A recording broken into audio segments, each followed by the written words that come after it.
우리 옆 사람들과 인사하실까요? 반갑습니다. 사랑합니다. 축복합니다. 한 번 더 인사합시다. 뜨거운 여름 믿음으로 잘 이겨냅시다.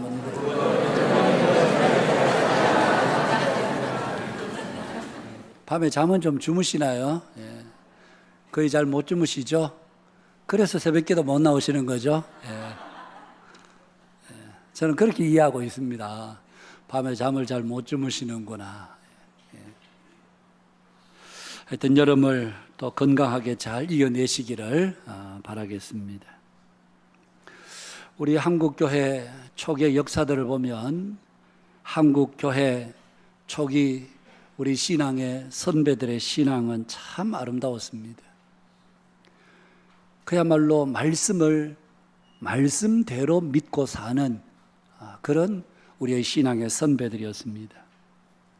감신대학 교수로 있는 이덕주 교수가 쓴 한국교회 처음 이야기라고 하는 책에 보면 1900년 강화도 북부 해안 홍이 마을에 종순일이라고 하는 사람이 아주 부자가 있었답니다.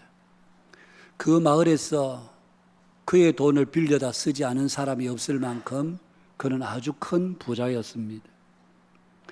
그런 그가 예수님을 믿게 되고 성경을 읽는 가운데 마태복음 18장에 나오는 예수님의 비유, 한 주인에게 1만 달란트 빚진 종이 있었는데 도무지 갚을 길이 없게 되자 그 종이 주인에게 와서 주인님 참아주십시오. 제가 반드시 주인님의 이 돈을 갚겠습니다. 용서해달라고 그렇게 울며 애걸할 때 그 주인은 1만 달란트라고 하는 어마무시한 돈을 그 빚을 탕감해 주었습니다. 그런데 그 종이 밖에 나가서 자기의 동료 친구 자기에게 100데나리온 1만 달란트와 비교할 수도 없는 그 100데나리온 빚진 자기 동료를 만나서 왜 돈 갚지 않느냐고 그를 잡아다가 옥에 가두어 버리는 그 이야기를 주인이 듣고 그 종을 다시 잡아들여서 내가 너에게 엄청난 빚을 탕감해 주었는데 너는 고작 100데나리온 빚도 탕감해 주지 못하느냐. 그러면서 그를 다시 옥에 가두었다는 이 예수님의 비유를 읽게 되었습니다. 그 비유를 읽고 종순이라고 하는 사람은 몇 날 며칠 여러 날을 깊은 고민에 빠졌습니다. 그러다가 마침내 주일 오후 예배를 마치고 자기에게 빚진 모든 사람들을 자기 집으로 불러들였습니다.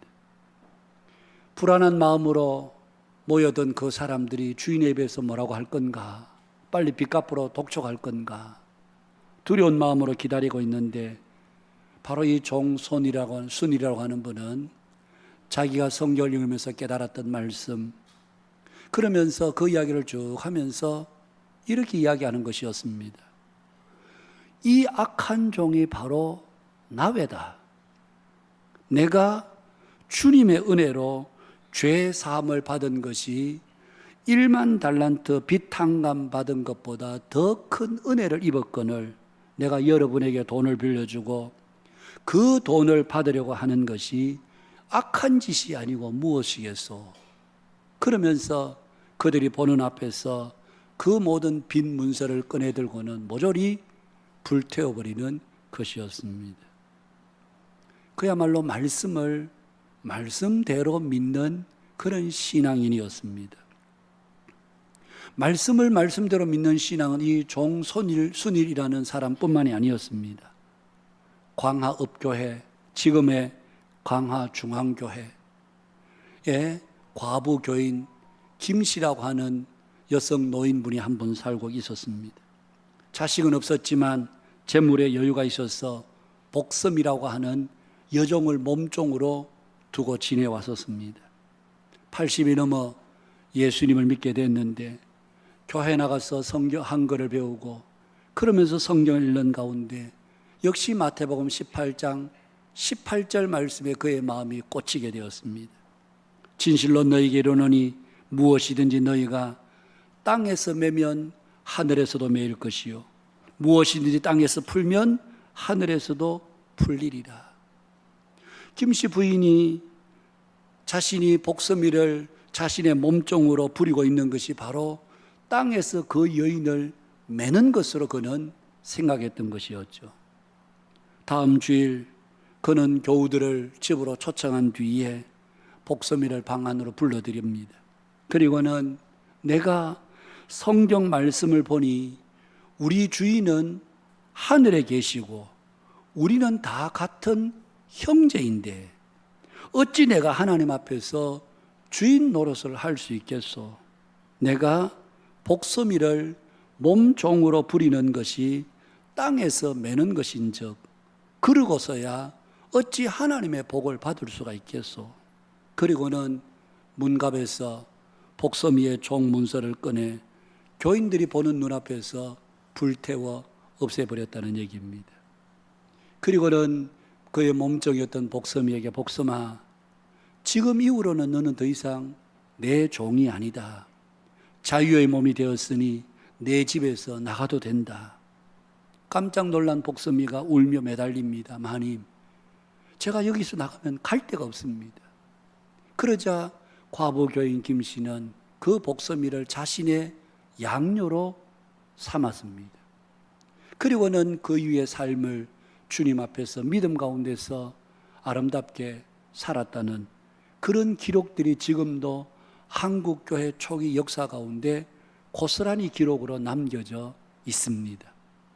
1906년 평북 운산에서 사역했던 모리스라고 하는 선교사의 증언도 동일한 증언이었습니다. 운산 지방에 살고 있는 한 부인은 노비 모녀를 부리고 있었는데 한국 법에 따르면 노비는 가축이나 마찬가지로 주인 마음대로 처분할 수가 있습니다. 부인은 이들 모녀를 300원을 주고 샀는데 부인은 기독교인이 되고 난 후 어린 노비를 팔지 않고 오히려 자유를 주었고 그가 혼인할 때는 마치 자기 딸처럼 선물을 잔뜩 마련해 주었습니다. 그 어머니에게도 자유를 주었는데 그 여인은 집을 나가지 않고 옛 주인과 함께 살기를 원하고 있습니다. 이 모리스 선교사가 선교본부에 선교보고 편지를 보내면서 이런 내용의 글귀를 선교협에 보냈던 것입니다. 그것이 지금도 한국 초기 역사 기록물 가운데 그대로 남겨져 있습니다. 여러분, 우리의 신앙의 선배들은 정말 하나님의 말씀을 말씀 그대로 믿는 신앙이었습니다. 한국교회가 선교 140년이 지나는 동안 세계의 유래를 찾아볼 수 없는 놀라운 성장을 이룬 것은 우리 모두가 특별한 사람이어서가 아니라 우리의 신앙의 선배들, 서양 선교로서로부터 처음 복음의 말씀을 받았을 때 그 말씀을 조금도 가감하지 않고 어쩌면 너무나도 문자적으로 그 말씀을 자신들의 삶에 적용해서 살았던 그 결과, 그것이 한국 교회의 아주 중요한 흔들리지 않는 기초가 되었던 것입니다. 이런 유산을 믿음으로 물려받은 오늘 우리 모두에게는 정말 하나님의 놀라운 은혜요 축복이 아닐 수가 없습니다. 여러분, 동남아 어느 나라를 가보십시오. 우리보다도 훨씬 더 선교 역사가 더 길고 오래되지만 여전히 미전도 종족 가운데 있는 나라들이 여러분 수도 없습니다. 그럼에도 한국교회는 선교 140년에 여러분 이렇게 괄목한 성장을 거둘 수 있었던 것은 바로 우리의 신앙의 선배들의 철저한 말씀 신앙이 그 기초가 되었기 때문이었습니다. 오늘 야고보 선생님은 야고보서 2장에서 이제 세 번째 권면을 우리에게 하고 있습니다. 첫 번째 권면은 너희들이 시험을 당할 때에 기뻐해라, 시험을 참아라. 그리고 두 번째 권면은 그 시험을 이기는 길은 오직 하나님의 말씀을 온유함으로 받는 것이고 그 말씀을 듣고 실천하는 것이다. 그러면서 우리가 당하게 되는 시험과 그 시험을 이기는 길을 1장에서 차례로 말씀해 주었습니다. 이제 오늘 2장을 시작하면서 세 번째 야고보 선생님의 권면은 바로 이것입니다. 사람을 차별하여 대하지 말라. 이것이 야고보 선생님의 세 번째 권면입니다. 여러분, 우리가 잘 아는 대로 초대교회 안에는 다양한 계층의 사람들이 모여 있었습니다. 출신 지역도 다르고 빈부의 격차도 있었고 모두가 다양한 사람들이 이합집산으로 이렇게 모여 있었습니다. 그러다 보니 교회 안에는 자연스럽게 이런저런 문제가 발생할 수밖에 없었습니다. 여러분, 사도행전 6장에 보면 구제의 문제로 교회가 갈등을 겪게 되지 않습니까? 헬라파 유대인들과 히브리파 유대인들이 함께 교회를 이루고 있는데 가만히 보니까 이 헬라파 유대인들이 가만히 보니까 자기들의 과부, 헬라파 유대인 출신의 과부들이 구제에서 번번이 누락이 되는 것이었습니다. 그래서 히브리파 주도권을 잡고 있는 히브리파 유대인들에게 거세게 항의합니다. 왜 구제에 이 헬라파 과부들이 번번이 빠지느냐? 왜 당신들이 공정하게 하지 않느냐? 왜 사람을 차별하느냐? 그러면서 교회 가운데 한바탕 소동이 일어났습니다. 여러분, 생각해 보십시오. 사도행전 2장에서 그들이 성령 받았습니다. 성령 충만해서 서로 유무상통하는 교회였습니다. 하루에 회개하고 3,000명이 주께로 돌아오는 그때 그 교회였습니다. 그럼에도 불구하고 그 교회 가운데도 헬라파 유대인들과 히브리파 유대인들 사이에 묘한 이 차별의 기류가 흐르는, 그래서 히브리파 유대인들이 은연중에 자기들의 과부를 먼저 챙기고 자기들의 과부들에게 먼저 혜택이 돌아가게 하는 이런 편파적인 차별이 그 교회, 성령 받은 교회 가운데도 있더라는 얘기입니다. 고린도전서 11장에 보면 성만찬의 문제가 나옵니다. 초대교회 당시는 성찬식과 함께 그 이전에 반드시 애찬식을 겸해서 성찬식이 이루어졌습니다. 애찬식이라 하면 집에서 음식을 가져서 서로 성도들이 나눠 먹고 그리고 나서 이후에 성찬식을 거행하게 되는데, 이 애찬식에 부자 교인들이 여러 음식을 집집마다 한두 가지씩 가져왔겠죠. 그런데 시간을 기다리니까 너무 지겨우니까 그 부자 교인들이 집 안에 들어가서 자기들이 가져온 음식, 그게 자기들만 먹는 것이 아니고 정말 가난하고 어려운 그 성도들이 성만찬에 참여할 때 와서 이 음식을 배불리 함께 먹고 성찬에 참여해야 되는데 부자 교인들이 먼저 먹어 없애버리는 겁니다. 먼저 그들이 먹고 술 취해버리는 겁니다.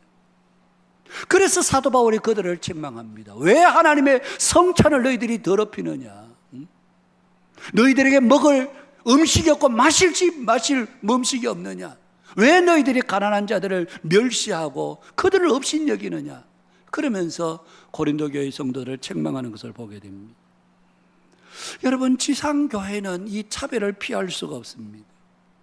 여러분, 2000년 전에 여러분 이 초대교회 가운데도 이런 차별이 있었고 2000년이 지난 오늘 이 시대 21세기의 한국 교회 안에도 여전히 차별이 존재하고 있는, 여러분 불편한 진실이 우리 속에 여전히 이렇게 차별이 존재하고 있더라는 얘기입니다.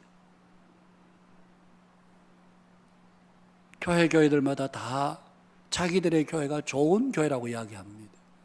아마 여기 계신 분들이 우리 한빛교회 좋은 교회야, 다 그런 생각 가지고 있겠죠. 예, 맞습니다. 그러나 여러분, 한빛교회가 좋은 교회지만 문제가 없는 교회는 아닙니다. 우리에게도 문제가 많습니다. 오늘 이 자리에 앉아있는 저에게도 여러분들에게도 다 문제가 많습니다. 우리 교회 좋은 교회니까 우리에게 문제가 없는 게 아니고 우리 모두에게도 이 차별의 문제가 엄연히 존재하고 있는, 여러분 한번 냉정하게 생각해 보십시오. 과연 내 마음속에는 사람을 차별해서 대하는 마음이 없는가? 아마 여기에 대해서 자유로울 사람은 저도 마찬가지로 우리 모두가 아무도 없을 것입니다. 그래서 오늘 야고보 선생님은 세 번째로 권면하면서 사람을 차별하여 대하지 말라, 그렇게 말씀하고 있는 것입니다. 그러면 왜 우리가 사람을 차별하지 말아야 될까요? 차별이 나쁜 것이어서 그렇습니까? 예, 물론 나쁜 것이죠. 그러나 우리는 차별이 나쁜 것이기 때문에 차별하지 않는 게 아니고, 우리는 적어도 성경이 뭐라고 말씀하시는지 우리는 귀를 기울여 들어야 합니다. 오늘 야고보 선생님은 우리가 차별하지 말아야 될 세 가지 이유를 우리들에게 본문에서 제시하고 있습니다. 그 첫 번째는 1절 말씀입니다. 내 형제들아, 영광의 주 곧 우리 주 예수 그리스도에 대한 믿음을 너희가 가졌으니 사람을 차별하여 대하지 말라. 여러분, 우리가 사람을 차별해 대하지 말아야 될 첫 번째 이유는 바로 우리 주 예수 그리스도에 대한 믿음을 너희들이 가졌기 때문에, 그래서 사람을 차별해 대해서는 안 된다는 얘기입니다. 여러분, 우리가 예수 믿는다는 것이 무엇입니까? 예수 믿는다는 것은 교회 열심히 다니는 게 아닙니다. 예수 믿는다는 것은 바로 예수님이 사셨던 삶의 방식과 그 길을 따라 사는 사람이 바로 예수 믿는 사람이죠. 교회는 부지런히 다니는데 예수님이 가신 길과는 아무런 상관없는 길을 걸어가고 있다면 그 사람은 예수 믿는 사람이 아닙니다, 여러분. 그 사람은 예수 믿는 사람이 아닙니다. 예수 믿는 사람은 예수님이 사셨던 그 길과 방식을 따라서 그 믿음의 길을 선택해서 가는 것이 예수 믿는 사람이죠. 예수님은 사람을 차별하여 대하지 않으셨습니다. 누가복음 19장에 예수님께서 여리고성을 지나실 때에 많은 사람들이 운집했습니다. 그런데 한 어른이 뽕나무 위에 올라가서 예수님을 바라보는 겁니다. 바로 삭개오라는 사람입니다. 삭개오는 여리고 성에 있던 세리장이었습니다. 요즘으로 말하면 세금을 거두는 공무원 중에서도 제법 직급이 높은 사람이라고 할 수 있겠죠. 그 당시 세리는 아주 사람들에게 사람 취급을 받지 못했습니다. 동족의 피를 빨아먹는 거머리 정도. 이 사람은 백성들에게, 자기 동족들에게 관세금을 거두어서 일부는 로마 정부에 바치지만 나머지는 다 자기 입마에 포켓하는, 그래서 사람들은 세리를 싫어했습니다. 오죽했으면 누가복음 18장에서 기도할 때에 하나님, 내가 저 세리와 같지 않고 저 가늠한 여자와 같지 않은 것을 감사하나이다, 그렇게 유대인들이 기도했겠습니까? 이 세리는 기피의 대상이었고 혐오의 대상이었습니다. 그런 삭개오가 뽕나무에서 예수님을 바라보고 있을 때 주님은 가던 길을 멈추고 뽕나무에 있는 삭개오를 바라봅니다. 삭개오야, 속히 내려오너라. 내가 오늘 너의 집에 유하여 하겠다. 그러면서 주님은 그에게 이렇게 말씀하셨습니다. 오늘 구원이 이 집에 이르렀으니 이 사람도 아브라함의 자손이미로다, 그렇게 말씀하셨습니다. 사람들은 다 기피하고 이 여리고 성의 삭개오를 볼 때마다 아이고 저 더러운 놈, 저 인간같이 않는 놈, 저건 아주 나쁜 놈이야, 그러면서 욕하던 그 사람을 주님은 다가가셔서 그의 손을 잡아주셨다. 사람은 무시하고 없인 여겼지만 주님은 그를 친구 삼아주셨고 그의 친구가 되어주셨습니다. 요한복음 8장에 가나마다 현장에서 붙잡힌 여인, 무리들이 다 마을 어귀에 그 여인을 앉혀놓고 다 손에는 주먹만한 돌멩이를 들고 있습니다. 여러분, 그때 그 광경을 상상해 본다면 아마 가늠하다 현장에서 붙잡혔으니 얼마나 치욕스러웠겠습니까? 머리는 다 헝클어져 있었을 테고 발에는 신도 신지 못했을 테고 옷은 헤어질 대로 헤어져 있는, 그리고는 땅바닥에 주저앉아 흐느껴 울고 있지 않았겠습니까? 사람들이 돌을 들고 예수 선생이여, 저 여자가 가늠하다가 현장에서 붙잡힌 아주 상스러운 여자입니다. 모세 율법에 저런 여자는 돌로 쳐 죽이라고 그러는데 어떻게 할까요? 그때 주님은 허리를 굽혀 손가락으로 땅에 무엇인가를 쓰시고 다시 일어나셔서 무리를 둘러보며 말씀하셨습니다. 너희 중에 죄 없는 자가 먼저 돌로 치라. 그러자 양심의 가책을 받았던 그들이 하나둘씩 붉게 쥐었던 그 돌멩이를 다 내려놓고 모두가 다 뿔뿔이 흩어져 버리고 말았습니다. 주님은 여인에게 다가가셨습니다. 너를 정죄하던 자들이 어디 있느냐? 예, 갔습니다. 그때 주님은 그 여인에게 나도 너를 정죄하지 아니하노니 가서 다시는 죄를 범하지 말라. 그러면서 주님은 그 여인을 기꺼이 안아주셨습니다. 우리 주님은 가난한 자, 소외된 자, 아픔과 고통을 가지고 있는 자들을 외면하거나 함께 차별하지 아니하시고 그들에게 다가가셔서 그들의 친구가 되어주셨고 그들의 이웃이 되어주셨습니다. 건강한 자에게는 의원이 쓸데없고 병든 자에게라야 있느니라. 주님은 세리와 창기들과 가난한 자들과 병든 자들의 친구가 되어주셨습니다. 여러분, 오늘 우리의 신앙의 최정점은 항상 사람을 향하여 있어야 합니다. 그 사람이 사람을 대하는 태도, 사람을 품는 마음을 보면 그 사람의 신앙을 알 수가 있습니다. 여러분, 우리가 성경 많이 읽고 기도 많이 하는 건 많이 신앙이 아닙니다.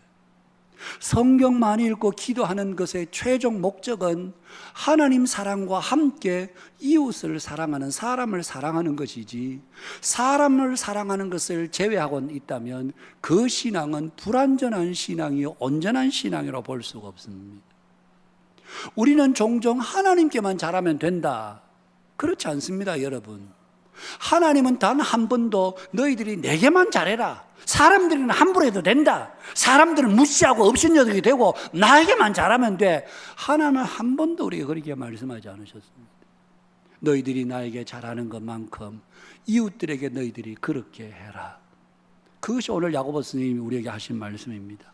영광의 주 곧 우리 주 예수 그리스도에 대한 믿음을 가졌으니 사람을 차별하여 대하지 말라. 우리가 사람을 차별하지 말아야 될 첫 번째 이유는 바로 우리가 가진 믿음 때문입니다. 예수님이 그렇게 하셨기 때문에 우리가 사람을 차별하지 않는 것입니다. 그런가 하면 두 번째는 4절에 보시면 너희끼리 서로 차별하며 악한 생각으로 판단하는 자가 되는 것이 아니냐. 여러분, 차별이 나쁜 이유는 바로 이 차별은 악한 생각으로 사람을 판단하는 것이기 때문에 그렇습니다. 그래서 우리는 차별하지 않아야 됩니다. 여러분, 우리가 사람을 차별하는데 먼저 우리 속에 악한 생각이 자리 잡고 있다는 사실을 여러분 인정해야 됩니다. 여기서 악한 생각이라는 말은 잘못된 동기를 말합니다. 우리 속에는 잘못된 동기가 자리 잡고 있기 때문에 그렇습니다. 우리는 세상을 살아가는데 돈이나 지식이나 힘이 꼭 필요하다, 그렇게 생각을 합니다. 여러분, 그래서 사람들은 돈의 힘 앞에, 지식의 힘 앞에, 권력의 힘 앞에 자신도 모르게 자꾸 낮아지고 고개가 숙여지고, 왠지 그들 앞에만 서기만 하면 우리 자신이 초라하고 작아지는 것을 사람들이 자꾸 경험하게 되는 것이죠. 그래서 돈 있는 사람, 힘 있는 사람, 지식을 가진 사람, 이런 사람들을 늘 우러러 보는 경향이 없잖아요. 있습니다. 상대적으로 그렇지 못한 사람을 우리는 쉽게 무시하는 이런 딜레마에 우리가 빠질 때도 있습니다. 여러분, 생각해 보십시오. 여러분 옆에 돈 많은 부자가 지금 서 있다고 해 보십시오. 여러분 조심하겠죠? 그 사람 앞에 뭔가 위축감을 느끼고 그 사람 앞에는 말도 조심하겠죠? 그런데 여러분 옆에 가난한 사람이 있다면 우리는 그 사람을 상대적으로 쉽게 여깁니다. 이 사람 별 사람 아니야, 아주 못 살아, 그러면서 우리는 쉽게 무시하고 업신여겨버립니다. 내 옆에 좀 지식이 있는 사람이 있다면 우리는 그 앞에서 말 조심을 합니다. 왜냐하면 자칫 내가 말 잘못해서 무식한 게 혹시 탄로가 나지 않을까. 그래서 우리는 말하는 것도 함부로 하지 않고 세련되게 말하려고 애를 씁니다. 그러나 그렇지 못한 사람이 내 옆에 있다면 말을 함부로 합니다. 말을 놓는 건지 높이는 건지, 이것은 어떻게 하는 건지 그냥 사람을 업신여기고 함부로 말해버립니다. 내 옆에 힘이 좀 있는 사람이 옆에 있으면 우리는 왠지 그 사람 앞에 조심해야 될 것 같아. 왜? 그 사람이 힘이 있으니까, 뭔가 도움이 될 것 같으니까. 그러나 아무 힘이 없는 사람이 내 옆에 있다면 그 사람을 마치 투명인간 취급해버립니다. 너는 있으나 마나 내게 꼭 필요한 존재는 아니야. 그러면서 우리는 사람을 투명인간 취급해버립니다. 여러분, 이게 바로 우리 속에는 악한 동기입니다. 악한 동기. 이런 동기 때문에 바로 사람을 차별하여 우리가 대하는 것입니다. 그래서 오늘 야고보 선생님은 만일 너희 회당에 금 가락지를 끼고 아름다운 옷을 입은 사람이 들어오고, 그러면서 3절에 보니까 눈여겨보고 말하되. 여러분, 저는 성경을 이 설교를 준비하면서 이 3절 말씀이 싹 눈에 들어왔습니다. 눈여겨보고 말하되. 주일이면 우리 교회에 많은 분들이 오시죠. 어떤 분들 중에는 저분은 굉장히 부자다. 우리 지역에서 아주 꽤 이름 있는 부자야. 그러면 사람들은 눈여겨봅니다. 저 사람이 어떤 사람인지 어떻게 생겼는지 눈여겨봅니다. 힘 있는 사람이 오면 눈여겨봅니다. 그가 어디 앉아있는지 어떤 모습을 하고 있는지 눈여겨봅니다. 그러나 그렇지 않은 사람이 오면 뭐든지 가든지 네가 이 자리에 앉든지 저 자리에 앉든지 금가락지를 끼고 아주 아름다운 옷을 입고 오는 사람을 보고 눈여겨보고 그에게 다가가서 여기 오십시오, 여기 앉으십시오, 친절하게 안내하지만 그렇지 못한 사람이 오면 너는 서 있든지 앉든지 네 마음대로 해라. 앉아서 뭐 예배하든지 서서 예배드리는지 네 알아서 해라. 그러면서 우리는 아무런 관심을 기울이지 않는다면 바로 우리 속에 악한 동기가 자리 잡고 있는 것이 분명합니다. 여러분, 오늘 우리가 이 땅에서 정말 우리가 섬겨야 될 사람이 누구일까요? 마태복음 25장에서 예수님은 양과 염소의 비유를 통해서 오른편 양의 편에 있는 사람들에게 너희들은 하나님 나라를 복받을 자들이야, 너희들은 하나님의 나라를 상속하라. 그러면서 주께서 이렇게 말씀하십니다. 너희들은 내가 배고플 때 먹을 것을 주었고 목마를 때 마실 것을 주었고 내가 헐벗었을 때 입을 것을 주었고 내가 옥에 갇혔을 때 너희들이 돌아보았고 병들었을 때 너희들이 와서 보았느니라. 그러자 그들이 말합니다. 주님, 우리가 언제 그렇게 했습니까? 우리는 주님께 그렇게 한 적이 없습니다. 우리는 주님께 그렇게 대하신 적이 없습니다. 그때 주님은 그들에게 말씀하셨습니다. 이 작은 자 하나에게 한 것이 곧 내게 한 것이니라. 이 작은 자 하나에게 한 것이 곧 내게 한 것이니라. 여러분, 오늘 우리 교회도 작은 자가 있겠죠? 여기도 우리 분명히 작은 자가 있을 것입니다. 작은 자 한 사람에게 나는 아무리 친절을 베풀어도 그는 내게 해줄 것이 아무것도 없는 그런 사람을 정말 사랑으로 대하고 친절하게 대하고 정말 인간미 있게 대하는 그 사람은 주님 보실 때 네가 나에 대해서 그렇게 하는구나. 그렇게 주님은 인정해 주시는, 작은 자에 대해서는 무시하고 업신여기면서 있는 자에게는 힘 있는 자에게 잘하는 것은 그것은 주님이 보실 때 아무것도 그것은 계산되지 않는. 사랑하는 여러분, 오늘 우리 교회 가운데 작은 자는 누구입니까? 여러분에게 작은 자는 누구입니까? 작은 자 하나에게 한 것이 곧 내게 한 것입니다. 주일학교 아이들에게 따뜻한 말 한마디, 지난 주일 중고등부 수련회 마치고 왔는데 아이들 만날 때에 따뜻한 말 한마디, 격려.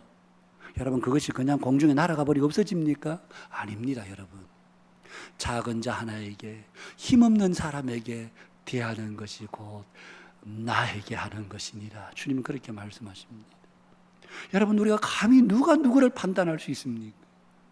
우리가 무엇인데 이 사람은 되고 이 사람은 안 되고 이 사람은 높고 이 사람은 낮고 누가 판단합니까? 하나님께서 우리를 판단하는 자리에 세워주셨습니까? 아닙니다. 여러분, 우리는 재판관들이 아닙니다. 왜 교회가 분쟁합니까? 오늘 저는 설교를 준비하면서 왜 교회가 분쟁합니까? 우리 속에 부끄럽지만 형제의식이 없기 때문에 그렇습니다. 여기는 저나 여러분의 다 예외가 아닙니다. 우리 모두의 마음속에 형제의식이 별로 없습니다. 그냥 같은 교회 다닐 뿐이지.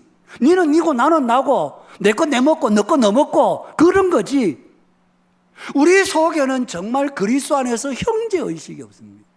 성찬식을 참여할 때마다 그리스도 안에서 형제님을 사랑합니다, 자매님을 사랑합니다, 인사는 하지만 인사는 끝이지 그 다음은 아무것도 없습니다.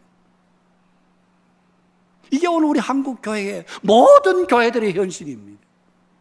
어느 한 교회만 현실이 아니라 모든 교회의 현실입니다. 형제의식이 우리는 없습니다. 여러분, 주님은 우리에게 너희들은 형제니라 그렇게 말씀하셔도 주님 그 말도 안 되는 소리 하지 마세요. 그러면서 우리는 주님의 말씀을 우리는 마음에 들으려고 하지도 않는, 그래서 우리는 상대방을 적으로 여깁니다. 교회 가운데 분쟁이 적으로 여기기 때문에 그렇습니다. 저 인간 저거 아주 나쁜 인간이야. 저 인간만 없으면 우리 교회 평안할 텐데. 죄송합니다만 그 인간이 더 나쁜 인간입니다, 여러분. 그럼에도 불구하고 우리는 늘 다른 사람을 판단할 뿐이지 우리에게 형제의식이 없습니다. 여러분, 우리 속에 악한 동기가 자리 잡고 있기 때문에 그렇습니다. 오늘 이 예배를 마치기 전에 여러분, 우리 속에 혹시 차별하는 마음이 있었다면 오늘 이 시간 말씀을 그냥 듣는 것으로 그치지 않고 저도 여러분도 모두가 하나님 앞에 회개하실 수 있기를 바랍니다. 하나님, 내 속에 악한 동기가 자리 잡고 있습니다. 세 번째는 8절과 9절입니다. 너희가 만일 성경에 기록된 대로 내 이웃 사랑하기를 내 몸과 같이 하라 하신 최고의 법을 지키면 잘하는 것이거니와 만일 너희가 사람을 차별해야 대하면 죄를 짓는 것이니 율법이 너희를 범법자로 정죄하리라. 10절에 보니까 누구든지 온 율법을 지키다가 그 하나를 범하면 모두 범한 자가 되나니. 우리가 차별하지 말아야 될 세 번째 이유는 차별은 바로 우리를 범법자로 만들기 때문에 그렇습니다. 여러분, 율법 중에 10계명 중에 9가지는 다 잘 지켰다 할지라도 우리가 사람을 차별하여 대하는 잘못을 범하면 우리는 범법자가 되는 것입니다. 여러분, 우리는 차별을 개인적인 성향의 차이라고 생각합니다. 그래서 대수롭지 않게 여깁니다. 어떻게 다 사람을 똑같이 사랑할 수 있나? 내가 좋아하는 사람도 있고 내가 싫어하는 사람도 있지. 그러면서 우리는 사람을 차별하는 것을 대수롭지 않게 여기고 있습니다. 그렇지 않습니다, 여러분. 기억하십시오. 누군가를 차별하는 사람은 그 사람은 범법자입니다, 여러분. 여러분, 간음하지 말라, 도둑질하지 말라, 살인하지 말라, 이것만 죄가 아니고 차별하는 것도 죄입니다, 죄. 이걸 우리가 깊이 인식해야 됩니다. 우리는 간음 안 하고 살인 안 하고 도적 안 하면 죄 안 짓는다고 생각하지만 사람을 생활 속에서 차별하면 그 사람은 하나님이 보실 때 너 범법자야 그렇게 정죄받는 일이라는 얘기입니다. 아이들만 학교에서 왕따가 있는 게 아닙니다. 어른 세계에도 왕따가 있습니다. 우리끼리, 우리 마음 맞는 사람끼리, 여러분, 교회 가운데서 이것만큼 심각한 문제가 없습니다. 모두가 다 우리가 동일한 시민이고 한 나라의 백성이고 우리가 다 사랑하고 섬겨야 될 사람이지 너하고 나하고는 마음이 통하니까 우리끼리 뭘 해보자. 여러분, 죄입니다, 죄. 혹시 지금까지 여러분들이 끼리끼리 했다면 아, 내가 죄를 짓고 있었구나. 하나님 앞에서 내가 죄 짓고 있었구나. 이것을 우리가 깊이 인식하셔야 됩니다. 우리가 죄입니다, 죄. 그런데도 우리는 죄라고 안 여깁니다. 성량의 차이라고 여깁니다. 여러분, 이게 죄 짓는 것입니다. 성숙한 그리스도인들은 사람을 포용합니다. 어떻게든지 하나가 되어서 모두가 함께 한 공동체를 이루려고 합니다. 미성숙한 사람은 늘 사람을 편을 나눕니다. 그래서 사람들을 서로 이간시킵니다. 이게 미성숙하다는 증거인 것입니다. 여러분, 오늘 우리가 성숙한 사람입니까? 미성숙한 사람입니까? 차별은 죄 짓는 것이다. 이것을 꼭 잊지 마시기를 바랍니다. 그러면 우리가 사람을 차별하지 않으려면 어떻게 해야 되는가? 짧게 제가 3가지만 말씀드리겠습니다. 먼저는 우리 자신을 낮춰야 됩니다. 여러분, 대단한 분들이 아닙니다. 여러분들이 저와 여러분이 대단한 분들이 아닙니다. 우리가 세상에서 최고입니까? 그렇지 않습니다. 조금만 나가보면요, 세상에 우리보다 훨씬 더 뛰어난 사람들이 많습니다. 그런데 이 좁은 울타리 안에서 내가 최고야. 여러분, 우리 자신을 낮추셔야 됩니다. 하나님, 저는 아무것도 아닌 사람입니다. 하나님의 은혜로 제가 여기 있는 것이고 하나님의 은혜로 살고 있습니다. 이런 겸손한 마음을 가질 때 다른 사람들이 다 귀해 보이는 것입니다. 두 번째는 모든 사람은 하나님의 형상으로 지음받았음을 잊지 마시기를 바랍니다. 여러분, 가끔씩 병원에 가보면 병원에는 왜 그렇게 정말 가난하게 보이고 힘들어 보이는 분들은 많이 옵니까? 그래서 어떤 때는 병원에 진료를 기다리면서 가만히 앉아서 지나가는 사람들을 봅니다. 그런데 하나같이 다 힘들어 보이는 분들이 많이 지나가세요. 순간적으로 참 불쌍하다, 안 됐다, 그런 생각이 들다가도 문득 이런 생각이 듭니다. 아니야, 저분들도 다 하나님의 고귀한 형상으로 지음받은 분들이, 이 세상에 그 사람이 어떤 사람이든지 간에 고귀한 하나님의 형상으로 지음을 받은 사람입니다. 잘생긴 사람만 하나님의 형상이 아니고 아무리 못생긴 사람이고 아무리 가난하고 아무리 없인 사는 사람이라도 그들도 모두가 다 하나님의 형상으로 지음받은 이 우주에 딱 한 사람밖에 없는 존귀한 사람들입니다. 하나님의 형상으로 지음받은, 여러분 옆에 계시는 분들이 이 지구상에 우주상에 그 한 사람밖에 없습니다, 여러분. 그래서 존귀합니다. 세 번째는 모든 사람은 다 하나님의 영광을 위하여 부름을 받았음을 잊지 마셔야 됩니다. 나면서부터 소경이 된 요한복음 9장에 제자들이 예수님께 묻습니다. 예수님, 저 사람이 소경이 된 것이 저 사람 죄 때문입니까? 그 부모 죄 때문입니까?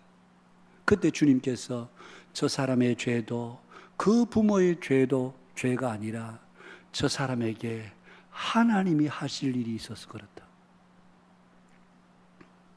화요일부터 우리 널푸른 교실 말씀 캠프가 우리 창녕 여전도 회관에서 이루어집니다. 지난해 말씀 캠프는 밀양 부곡에서 있었습니다. 제가 지난해 한 2박 3일 동안 말씀 강사로 가서 섬겼습니다. 가기 전에 제가 알고 있는 지인 목사님이 전화가 와서, 신목사, 그거 가서 정신 바짝 차려야 된대 그러더라고요.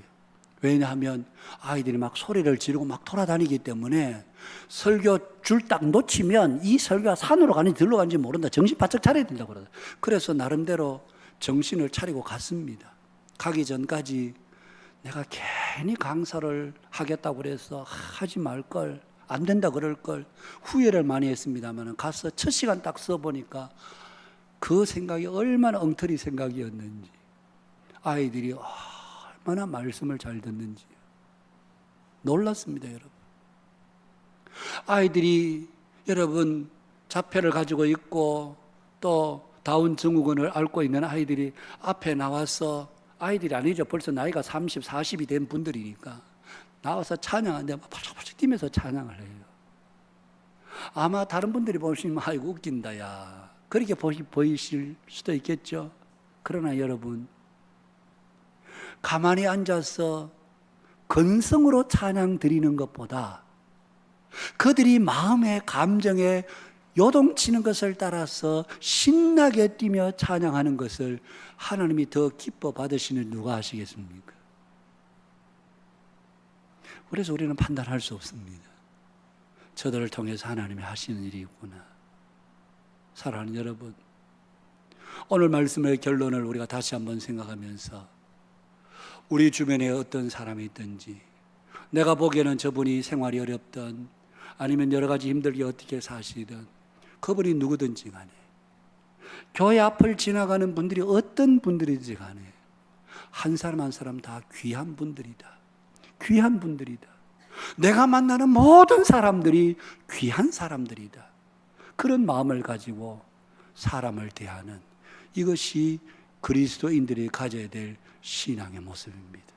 그래서 오늘 야고보 선생님은 너희들이 사람을 차별하여 대하지 말라, 저와 여러분의 마음 가운데 깊이 새기셨어. 가깝게는 우리의 가족, 우리 교회 안의 형제들, 그리고 나가서 이웃들, 직장 동료들, 어떤 사람도 차별하지 않는, 차별함으로 죄를 짓는 일에 우리가 빠지지 않는 믿음의 삶을 살아가는 우리 모두의 삶이 되실 수 있기를 주님의 이름으로 축복합니다.